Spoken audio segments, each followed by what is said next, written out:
तो आइए दोस्तों, आप देख रहे हैं SNP गाना लिखे सीखे। तो आइए देखते हैं, रितेश पांडे जी का गाना है तीर हमरा करेजवा के पार हो गईल। उसी पे बहुत अच्छा सा प्यारा सा सॉन्ग लिखा हुआ है, सैड सॉन्ग है। तो आइए देखते हैं। मुखरा है, तू मोहब्बत करे के सिखैलू तब काहेला हमके भूलैलू हो। तू मोहब्बत करे के सिखैलू तब काहेला हमके भूलैलू। बोल तना तू कैसे बदल गईलू हो। बोल तना तू कैसे बदल गईलू। काहे दोसरा के बहिया में ढल गईलू। काहे दोसरा के बहिया में ढल गईलू। तो अच्छा लगे तो लाइक कीजिएगा, कमेंट कीजिएगा गाना कैसा लगा। और चलिए अब देखते हैं फर्स्ट अंतरा। तो फर्स्ट अंतरा है, प्यार करे के न रहे त काहे नेह लगवलू। बीच दल दल में फंसा के तू हमके जियते मुअवलू। प्यार करे के न रहे त काहे नेह लगवलू। बीच दल दल में फंसा के तू हमके जियते मुअवलू। रहे सीधाई लइका से छल कइलू।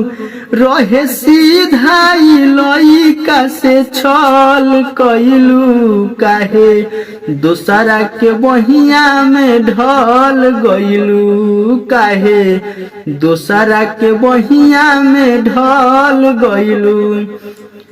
तो दोस्तों अच्छा से आप गाइएगा, आप अपने स्केल में गाइएगा। हम तो उतना अच्छा नहीं गा पाते हैं, तो सिर्फ बता रहे हैं आप लोग को। तो आप लोग अच्छा से गाइएगा और अच्छा लगे तो लाइक ज़रूर कीजिएगा। और इस चैनल पे नया है तो चैनल को सब्सक्राइब कर लीजिए और बेल आइकन को प्रेस कर लीजिए, ताकि सबसे पहले जो सॉन्ग चढ़े तो सबसे पहले अपडेट आपको मिले। तो चलिए अब देखते हैं सेकेंड अंतरा। तो दूसरा अंतरा है, तोरा बिन रही कैसे ई बतिया समझ न आवे। रोई रोई के मनोज कहे तोर याद सतावे। तोरा बिन रही कैसे ई बतिया समझ न आवे। रोई रोई के मनोज कहे तोर याद सतावे। खोज राइटर नितेश कहाँ चल गइलू।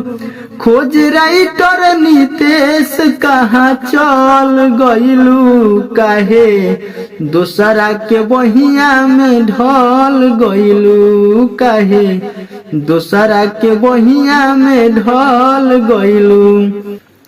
तो अच्छा लगे तो आप लोग इस सॉन्ग को गाइएगा, बहुत अच्छा से गाइएगा और अच्छे से रिकॉर्डिंग करवाइएगा।